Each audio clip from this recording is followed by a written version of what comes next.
10 هجرت، یعنی دوران امامت، تا روزی که دوران امامت به پایان رسیده در ظاهر و مردم با کسی به نام امام دیگه روبرو نبودن تا شروع غیبت صغرا، تا این روزگار در حدود 250 سال این دوران رو ما یک دوران واحدی رو شمار می‌کنیم، برای خاطر اینکه خودشون فرمودن که همه ما در حکم انسان واحدی.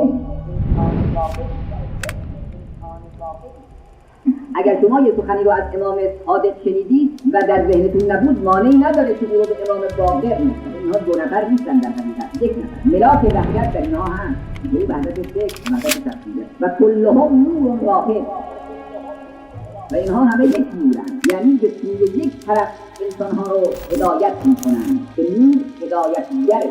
اینها حافظ راه انسانیت هم به یک جهت به یک، بنابراین اینها یکی. ما وقتی که بخواهیم زندگی ائمه رو در نظر بگیریم، مطالعه کنیم و امام رو تک تک و جدا جدا مورد بحث قرار نمیدیم. 1 نفر رو فرض میکنیم که در روز رحلت پیغمبر ولادت یافت و در سال 250 و چند یا 260 چند سال رحلت امام عسکری از دنیا رفت. سال 250 ساله رو ما در نظر میگیریم.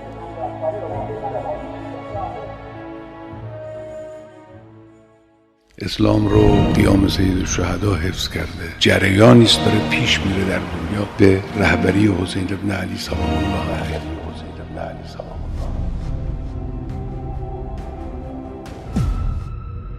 اینجا مرکز مقاومت است.